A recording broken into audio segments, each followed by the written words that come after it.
know you guys just sat down, but would you guys stand up and read scripture with me real quick?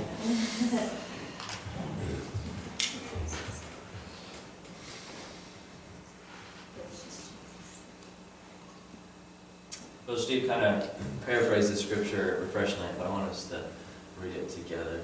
Not one of all the Lord's good promises to the house of Israel failed. Every one was fulfilled. Joshua 21:45. One more time. Not one of all the Lord's good promises to the house of Israel failed. Every one was fulfilled. Joshua 21:45.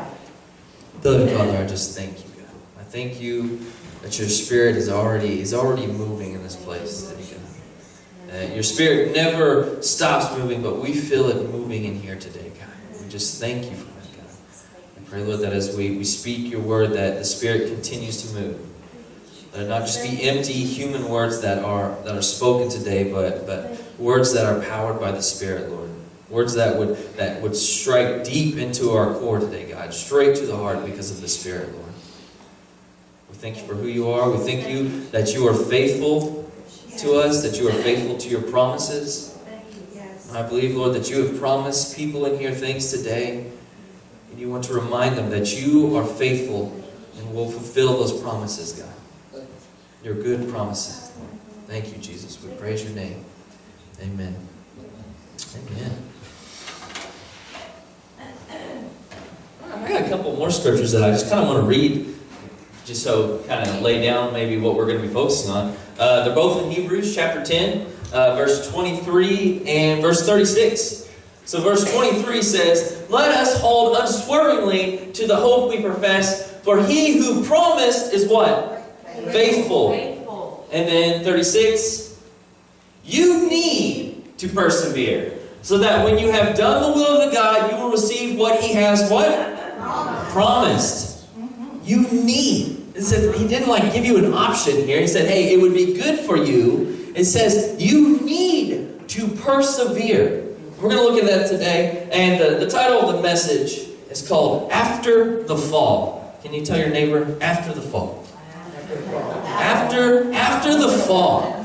We need to persevere to receive the promises. And is it okay if I preach this message today, a message about God fulfilling promises? Is that okay? You guys want to hear a message about God fulfilling His promises? Yeah, clap. Shirley, if you want to clap. You want to hear a message about victory today? Is that okay with you guys today? I mean, I'm not talking about a prosperity gospel, hey, as soon as you walk out this door, $10,000 is going to be in your car. That's not what I'm saying. I'm talking about scriptural victory. Matthew 10:28 through 31 says, I turned my Bible to the wrong one. "Do not be afraid of those who kill the body but cannot kill the soul. Rather be afraid of the one who can destroy both soul and body in hell. Are not two sparrows sold for a penny? Yet not one of them will fall to the ground apart from the will of your Father."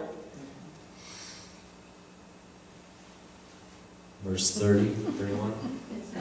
Okay. "And even the very hairs of your head are all numbered, so don't be afraid. You are worthy. You are worth more than many sparrows."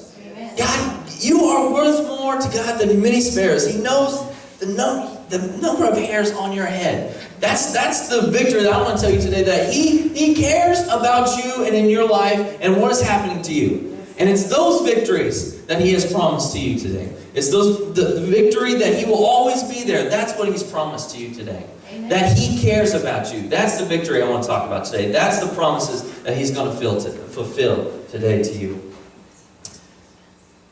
But I want to use an Old Testament story to kind of demonstrate this today. Is that okay? Is that all right? I like Old Testament stories. That's basically Sunday school stories. It's most of the time Old Testament stories. But we're gonna look at Joshua chapter 6. Anybody knows what happens in Joshua chapter 6?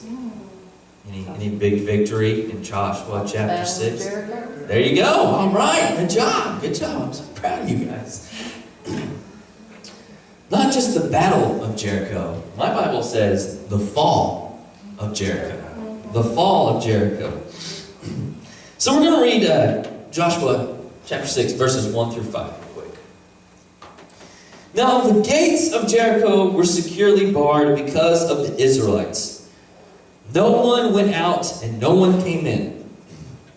So we know the Israelites were there, encamped at Jericho. Jericho was like, okay, here come the Israelites. And we know as you go on into the story, whenever they sent spies, this is actually before that, when they sent the spies into the city, they found out that the city of Jericho is actually afraid of the Israelites. And one thing is, I didn't know this, but you could, I guess, this is, one of my professors said this, so if it's wrong, blame him. He said you could see the Jordan River from Jericho. And so, not days, just a little bit ago, the people of Jericho saw the Jordan River split and saw the Israelites walking across the water. So, the Red Sea isn't the only time that Jesus split waters for the Israelites. But so I imagine, yeah, they are probably afraid. They're like, we know that the Lord your God fights with you. They've heard stories and they just saw this. And so, yeah, they barred up their city. They're like, let's shut the gates because here they come. And so now the gates of Jericho were securely barred because of the Israelites. No one went out and no one came in. Verse 2, then the Lord said to Joshua, see, I have delivered Jericho into your hands, along with its king and its fighting men. The scripture before it says, Jericho is barred up, and no one's coming in and out. And then the Lord tells Joshua, hey, I have given you this city. Look, I have given you the city. Joshua probably looked at me like, God, you've given me that city? Do you see the walls? Do you see the gates that are closed? It said no one's going in or out of there. And you say that you've given me this city. Doesn't it feel like that sometimes that God says, I've given you something, but you look at it and you're just like, I don't know, God. It's not looking too good right now. But here's the thing. God promises victory while the walls are still standing. God tells you that there's going to be victory. He sees the victory to come, even though we only still see the walls standing. We see the city barred up, but he says the victory coming. So he proceeds to tell Joshua how he's going to give him the victory. Verse 3, march around the city once with all the armed men. Do this for 6 days. Have 7 priests carry trumpets of rams' horns in front of the ark. On the 7th day, march around the city 7 times with the priests blowing the trumpets. When you hear them sound a long blast on the trumpet, have the whole army give a loud what? Shout! A loud what? Shout! There you go. Then the wall of the city will collapse and the army will go up, everyone straight in. Everyone straight in. He says, okay, so here's the battle plan. Here's what's going to happen. Here's how you're going to get the victory. Now go tell your army to go do that. So Joshua knows that victory's already been promised, right? Joshua knows the plan. He knows what's happening.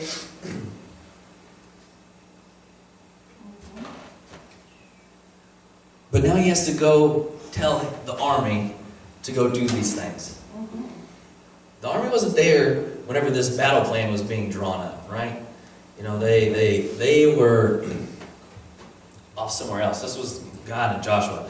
So now Joshua has to go say, hey, let's go out. And so I'm sure the army, like a pre-game, I'm sure they're like getting amped, like, all right, we're getting ready to go fight this battle. We've got these walls to conquer. Let's go do it. Come on, guys, let's get pumped and let's go do this. God has done all these things for us. He's going to give us, and I'm sure they believed it in their mind that God was going to help them win the victory.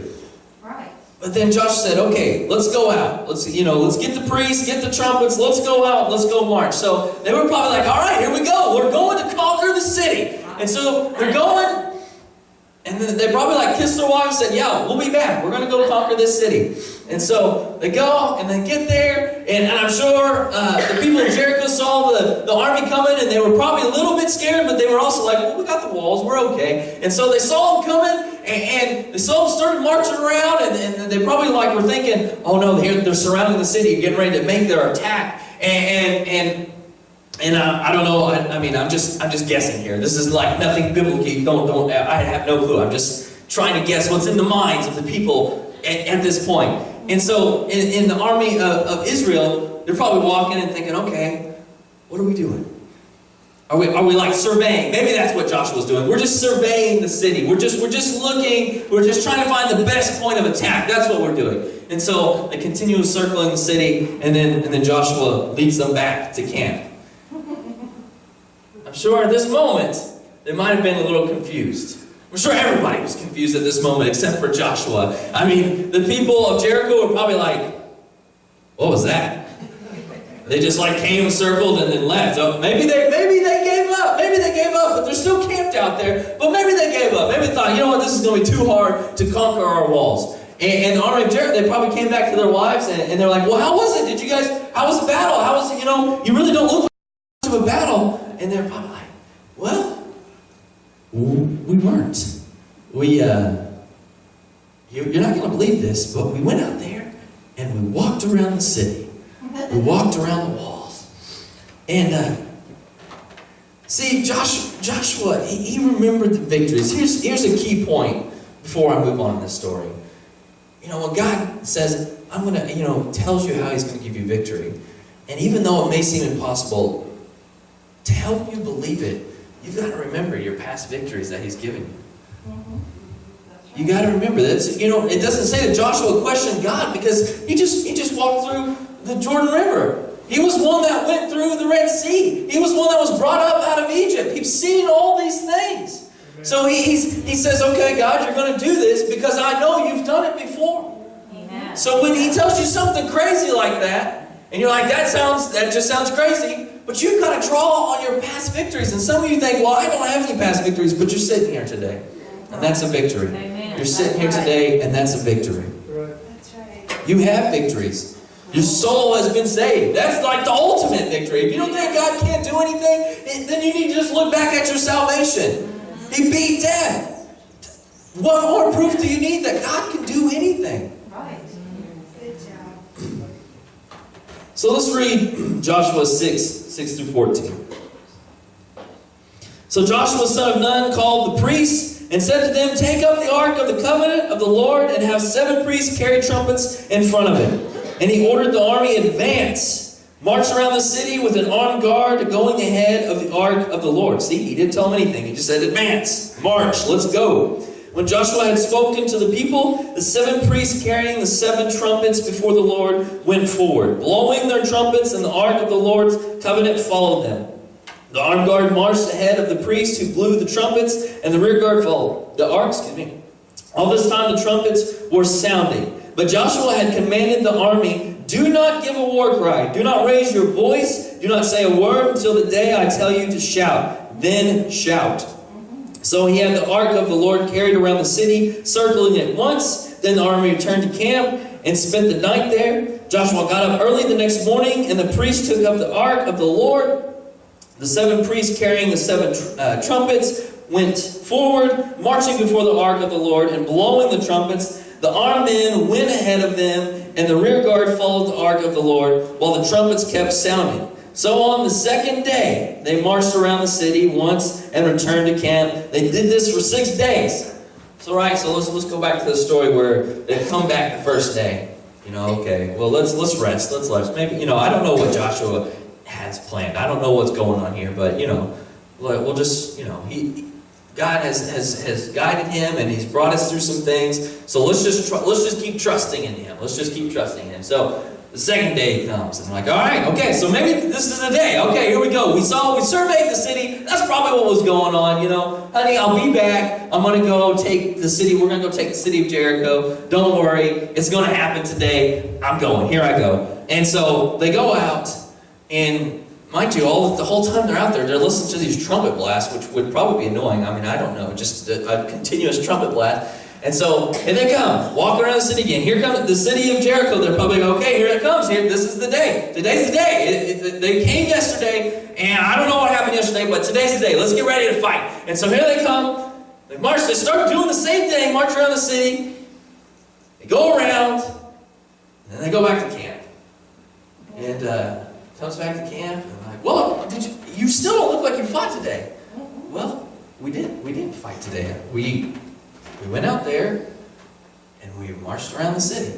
We marched around the walls. I mean, I don't know.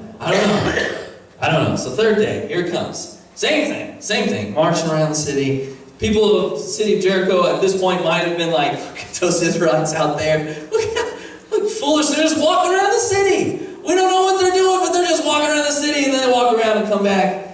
Today? No, not today. Not today. I don't know. Maybe he's lost his mind. We've been out in this desert for 40 years. Maybe his brain is finally fried. I don't know. We just walked around the city. Fourth day. Man, I tell you what, if we do not attack the city today, And so they go out, listen to the trumpet blast, walk around the city, probably get made fun of again. Look at the foolish people of Israel. All they can do is walk around the city. They have no courage to come fight, and then they leave. Today? No, not today. Not today. Humans like progress. You know that? Humans like to see progress. It motivates us to keep going. You know, like checklists. You know, it's motivating to check things off, to see it. You know, like, I would probably enjoy working out. If I worked out and that day, like, I could see my muscles growing and I lose weight. Anybody think that dieting would be a lot easier if as soon as you ate that healthy food, you lost like 10 pounds? Wouldn't it be easier? Right? Wouldn't it be easier to do that? And some things, yeah, we see progress in. But other things, it's a long haul to get to the progress. And I'm sure that at this point, after the fourth and fifth day of going out and walking around the wall, the Israelites would have liked to have seen something. Maybe just like one brick fall off the wall. Like, God, come on, give us something. We're out here walking around this city. And nothing is happening. We're getting made fun of by the people of the city of Jericho because we're just out here walking around blowing trumpets, not doing anything, just showing off our ark, and that's it. God, what is happening? Why is Joshua still in charge? He's gone mad. So the sixth day comes. It's okay, honey. It's okay. You know, something's going to happen. Something's going to happen. All right, you said so. You said so. So we go out. Let's go out again. The sixth day I'm out here walking around this stinking wall. Nothing's happening. I'm sure the whole army's upset. I'm tired of blowing. Well, think about the people that had to blow the trumpets all the time. I'm tired of blowing this stinking trumpet the whole time we're walking around the city. But let's go. Let's go walk around the city again. So they walk around the city, and I'm sure the sixth day, some people of Jericho might not even have paid them no mind at this point. They might have just been like, oh, there's the Israelites. There they go. Look at them go. Yep, see you guys later. It's good to see you today. We're out, coming back to camp. The wife at this point probably didn't even ask. She probably just had dinner ready at the table, like, he's not going to be happy when he gets home today, so I just need to make sure everything's okay. You know, because this is back in the day whenever women did things like that. I'm teasing, I'm joking, that was a joke. That was a joke, I'm teasing. I'm totally joking. They come back, and it's just like, and they come back that evening, not knowing that the next day, what was to come. But here's the thing, we like to progress, but God wants to see if you have enough faith to go out and face this situation another day, even though it hasn't changed. Do you have enough faith to go out and face the wall one more time? To get up out of bed and go face the wall that is still standing? To go out and march one more time? Do you have enough faith in God? Do you remember the victories that He's given you? Does that give you enough faith to get up and to go out and face the wall one more time? That even though it doesn't make sense to go out and walk around the wall one more time, even though your situation hasn't changed at all, do you have enough faith to go out and face it one more time? So I want to encourage someone here today, because you're on the sixth day. You're right there. You just need to get up one more time. Get up one more time and go out and face the wall one more time. It's coming. The victory is coming. On the seventh day, they got up. Joshua said, okay, I know you guys are mad at me right now. I know this is crazy. I know you guys are tired of blowing these trumpets. You're probably tired of carrying the ark. But today, let's go out. Let's go. And let's march around 7 times. Probably what? 7 times? I was ready. I was okay with 1, but now we got to march around the city 7 times? What? You mean that it actually might get harder right before the walls fall? That you might actually have to go around a couple more times that day before the walls actually fall? What, God? So let's go around 7 times, and then on the 7th time, they blasted the trumpets, and they gave the loud shout, and then the walls fell. Yes, amen. Now that's exciting. I know you guys are, I know, that's good. But here's one thing that I want to bring up. Walls fell that day, and maybe your walls haven't fallen yet because you're not ready for the fight that comes after the walls fall. See, we think the walls fallen is the victory. We're like, yes, the walls have fallen. But it said, no, once the walls fell, that's when the battle began. That's when they went into the city to take the city. The walls fallen isn't the true victory. The true victory is after the walls fall, are you strong enough to go in and fight the battle to come?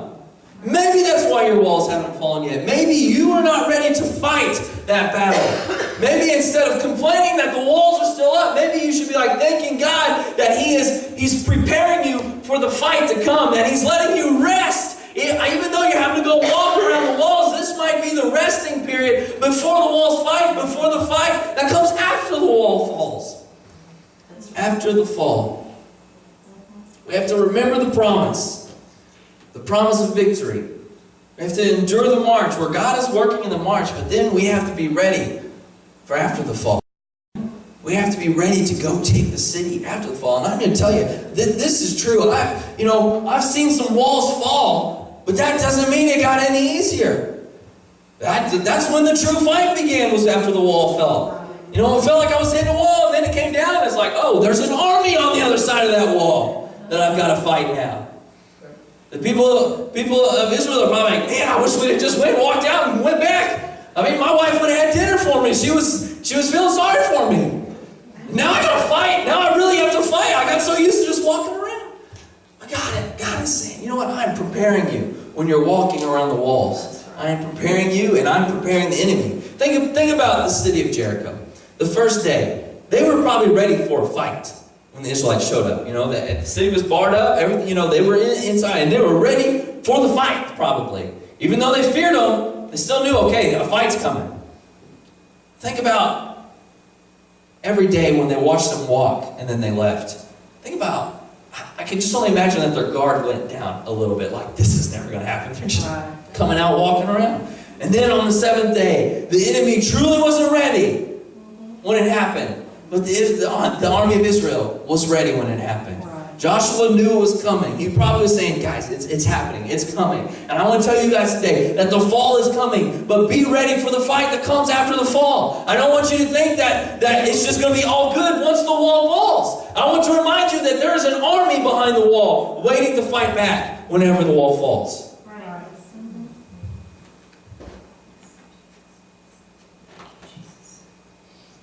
Brother Steve also said something at Refresh Night that I just kind of want to add to. I really like what he said. He said, God is supposed to take us from victory to victory. And that's true. But for there to be a victory, there has to be a battle to win. That's right. If you want to go from victory to victory, then there's got to be a battle to fight in between those victories. That's right. And you don't have to fight this alone. I'm not saying let's fight it of our own power.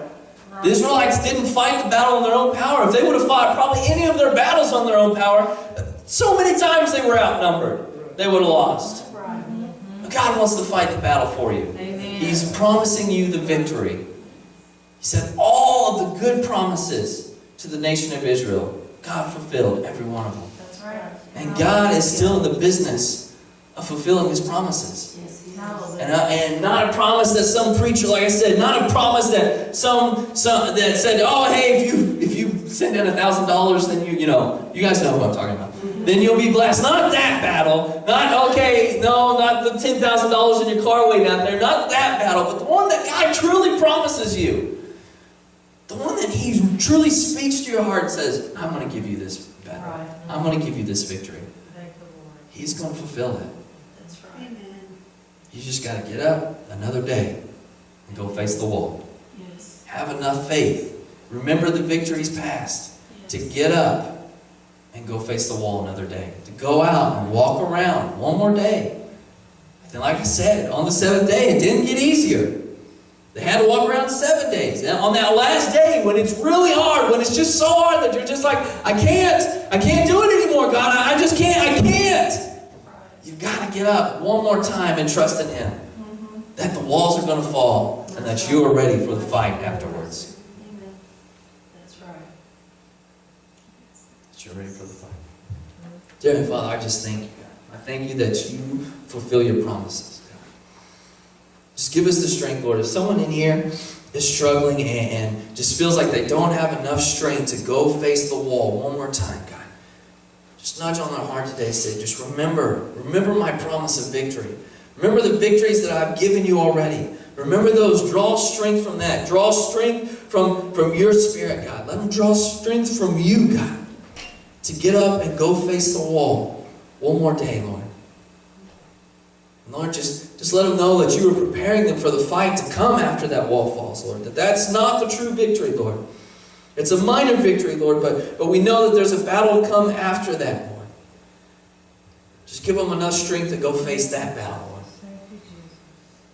Be with them, Lord. Strengthen them today, God. That's what I pray for today, is that someone in here is struggling, Lord, to go face the wall and to fight the battle, Lord. Just strengthen them today. Let your Spirit fill them, God.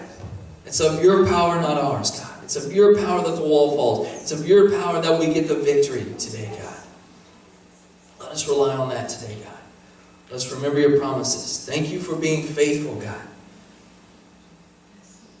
We know so many false things, so many things that let us down in this world, God. But we know the one thing, God, we know the one thing that will always be faithful, and that's you.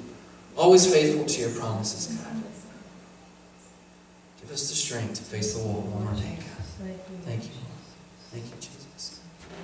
Thank you,